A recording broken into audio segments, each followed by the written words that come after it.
Our final question for today comes from Ms. Julie Johnson, a teacher, adult educator, and former coordinator of environment and sustainability programs at an independent boys' school in Canada. Supreme Master Ching Hai, I'd like to say hello from Canada. My husband and I are visiting from Canada, and I know there are lots of Canadians helping out with the conference today. Hello. And we'd like to let you know that you're a climate hero in Canada as well as here in the States, so thank you for that. Oh, climate hero, I like that. I like that, but I would like to save that title for all the people in the world who are doing more than I do and who are trying more than I do in their own way to save lives. By the way, I also thank them from the bottom of my heart for this opportunity. Thank you, all of you, for being heroes. Thank you, all of you.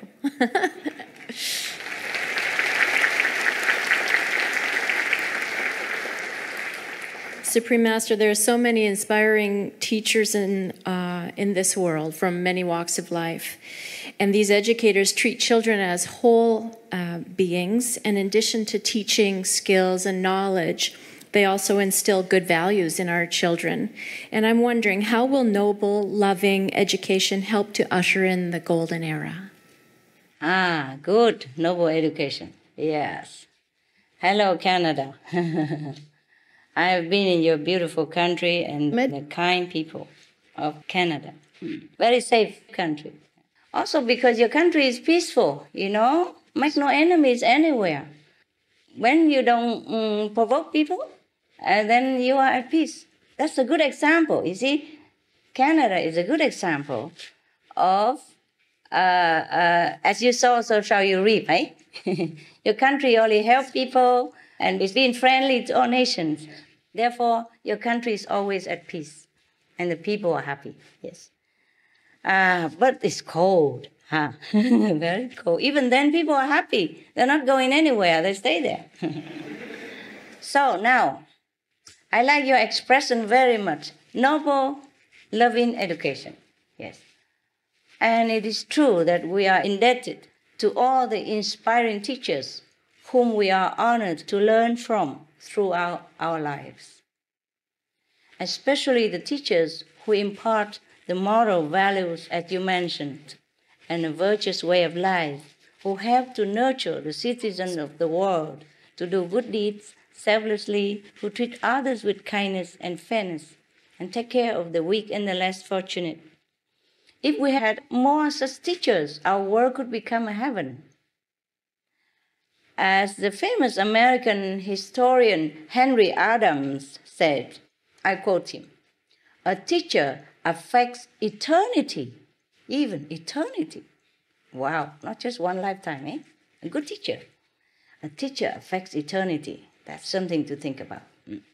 The best way, I think, is to start with a spiritual foundation, because spiritual practice includes the basic moral and social standards. I think all the schools on our planet should include spiritual and moral standards in our school curriculum.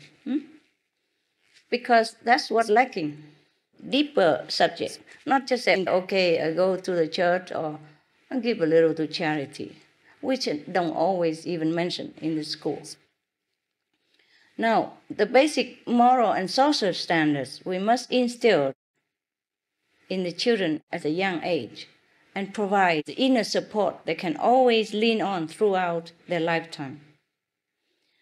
A study in Canada, your country, showed that children who have spiritual faith are happier. Furthermore, meditation helps children to become calmer and more focused. For example, in the US, some studies were conducted in schools that taught children how to do simple meditation, and they report very good results, such as less anxiety, a better mood, more attention span. Such kids grow up to be the helpers and strong leaders of our societies. Now, another important part of noble education, as you mentioned, is to encourage the children's already God-given love in nature. Actually, all the children, not just the indigo or crystal children, are born very sweet and loving and innocent. And they do have connection with God up to the age of 3 or 4. There was a very touching story, the true story. The mother told the story of her 2 children talking to each other. One child is a girl, she's 4 years old, and the other is 1 year old, laying in the crib still. And the 4-year-old girl asked her younger sibling, "Please, can you tell me what God is like, what God looks like? I've begun to forget already." That made me cry so much when I first heard about it. "Please tell me what God is like. I began to forget already." The 4-year-old tells the 1-year-old. And now we come back to earth. We have to teach the children to be protective and loving to the innocent lives, like the animals, the helpless, the defenseless, the innocent. The blessing, actually, to our planet are the animals. This gives them a close affinity with animals since a young age. We have to teach them the value of loving kindness to others, especially to the animals. It is up to us to not suppress or deny them their love for the animals. When we feed our children animals' meat, the children, of course, become anxious and restless because it goes against their natural instinct. We put violence into their tender bodies when we should teach them the best example of loving kindness and compassion. It's not just the physical, but subconsciously, in being given meat, they learn something very conflicting with their own care for the animals and love in their own hearts, and clashing with everything else they are taught about being loving, being kind, not harming others, not killing others. If we ourselves don't want to be harmed or to be killed, treated badly in the same way. We teach our children to be kind, to be loving, to be nonviolent, but we feed them the very symbol of unkindness, of violence. That is the piece of animal flesh that we force into their tender bodies, by force sometimes. If you notice, many little babies, when you feed them meat, they often spit it out. And then we take it back, forcing them again and again, until they get used to it and cannot do without. And then they grow up teaching their children the same way. Isn't that a pity? Very sad affair. But it's not really the parents' or the teachers' fault. It's not our fault, because we ourselves were taught the same, as I have told you. From generation to generation, one leading the next. Because we have no time to do the research on the reality of the harm of the animal diet and the benefit of the vegan lifestyle. See, now we must take time to do it. This is truly a tragic education that we have been passing on, to us, and we have been passing on to our children. We shut off our sensitivity to the suffering of the animals and let ourselves forget that we are degrading ourselves, our true godlike, compassionate, and innocent selves. We damage our bodies, our intelligence, and we are killing the planet.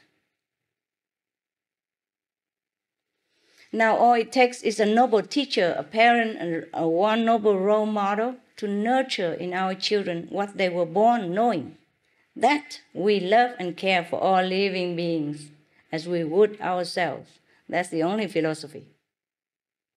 And that is the only true noble way of living our lives. If we cannot teach that all life has inherent precious value, then we may wonder, what is it worth teaching? Jesus said that above all else, we must love one another as ourselves. The Talmud said, the greatest wisdom is kindness. The Buddha taught us to uphold compassion, and the Quran reminded us to show mercy to all creatures. The Prophet in the Quran stated that Allah will not give mercy to anyone except the ones who give mercy to other creatures. It's very clear. Prophet Muhammad, peace be upon him, also told his cousin, "Oh Ali, don't eat meat, don't eat that." So, since human history began, we have been reminded by the great and compassionate teachers like Mahavira, Jesus Christ, Moses, Buddha, Prophet Muhammad, peace be upon him, Guru Nanak, etc., etc., and many other great teachers who have helped to uplift us already, time and again, to a more civilized way of living with one another. And if we study carefully their message and their own practice even, at the basic core of the civilized life they taught is the peace-loving vegan diet. That's the beginning of everything else. That's the beginning of moral building block. That's the beginning of spiritual upliftment. That's the beginning of a peaceful society. If we can provide this same most basic spiritual and moral foundation for our children, then we are doing our part in noble, loving education that you mentioned. And it is certain that we will usher in a golden era. Thank you, and all heavens love you for being vegan. And your husband. Okay. Thank you for being so patient. Everybody is still there. I'm surprised. You have not gone home to sleep or did not doze or anything. My God, what a good people you are. God bless you. Thank you. And thank you, Supreme Master Ching Hai, for your answer. And we want to say that you are one of the most inspiring teachers in this world. Thank you.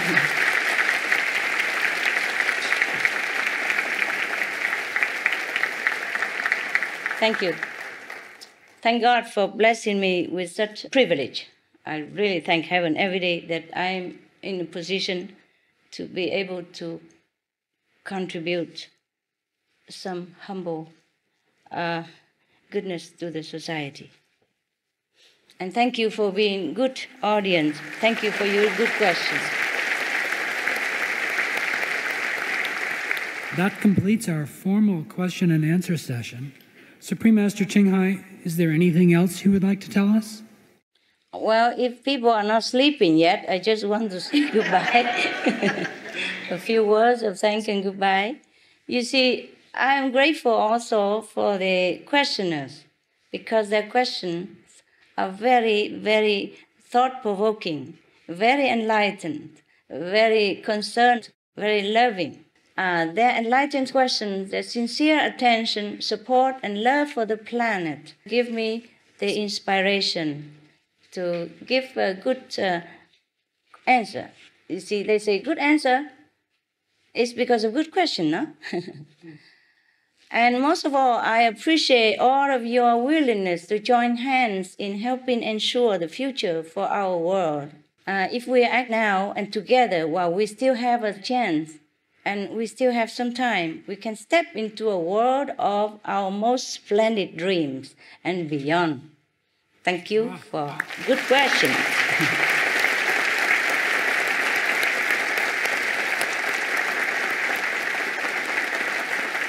I would like to thank again all the inspirational speakers, dignitaries, and participating guests for your many and valuable contributions to the world. I also send my appreciation to the organizers for making this conference possible and successful.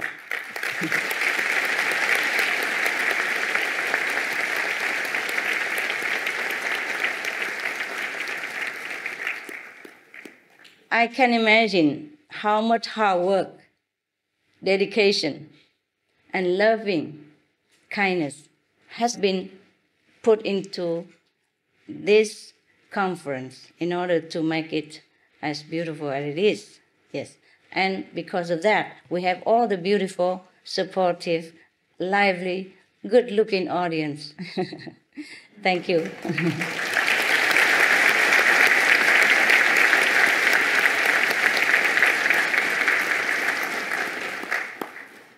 And I salute the gracious hosting nation, America.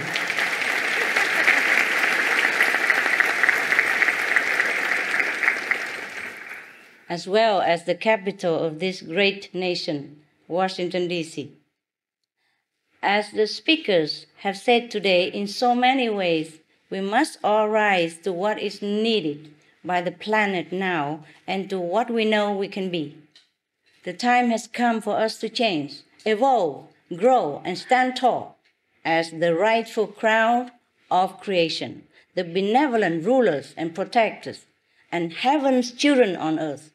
I pray that each of us may walk away from this important event much more encouraged, much more knowledgeable, and readier than before to go forth in the direction of righteousness, justice, and love.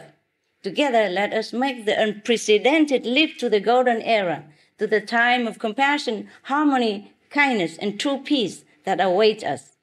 I know that we can do it. Yes, we can, right? Yes, we can. Yes, we can.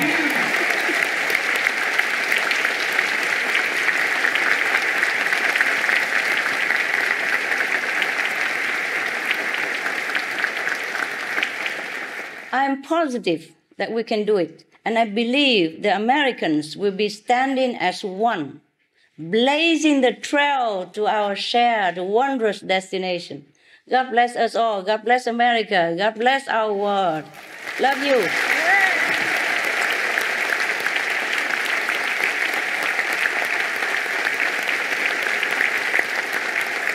Splendid people, wonderful people. Thank you so much. Thank you so much. I'm also standing for you.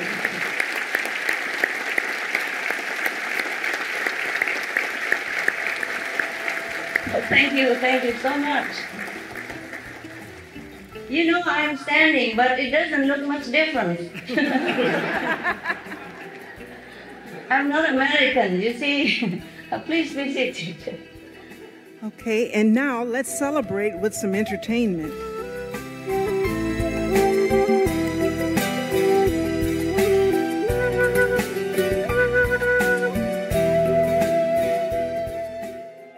I heard a lot of inspiring talk and from the speakers as well as Master Ching Hai. The key message from this conference is about everybody can do something about it, and also it's really about considering the next generation. The impact is not just for developing country or some far away problem. It's actually something very much closer to us than I think most of the people are aware of. So that's even more powerful message that everybody has to do something to be a contributor. Tell me your impressions of the conference tonight. I am most impressed with the interaction between the questioners and Master Ching Hai, in that the interaction helps us to become more intimate with her. She was very explanatory about her own pursuit of her own divinity and her sharing herself with the audience tonight. And I think one of the great messages early on expressed by Ching Hai is that it starts with us, the individual, and the collective individual action would perhaps have the greatest impact. We have our own mandate to spread that message amongst our own, but also to those who we contact wherever we should find them. In the sense that I did not know the effect of how we gather our food to eat, mostly the animal stock, how much effect that has on the climate. What do you think about making diet change? Is that something people can do all over the world? What do you think? I really think so. I don't think most of us are not aware about the effect of our lifestyle on the system. So to a point where we realized that it could help us if we turn vegetarian or if we change our diet from not eating that much animal. And of course, I'm of a belief system that mankind are not meant to eat meat to start with. The original people, according to the history of the African continent where I come from, that the original people who dwell on planet Earth were Tawa people, which are in modern-day Uganda. They never eat meat. They were pygmies, short people. They think it was the climate change that forced them into eating meat. And ever since then, mankind started to eat meat. All information concerning the scientific evidence of climate change and its solution is in Supreme Master Ching Hai's book, From Crisis to Peace, free for download at crisis2peace.org.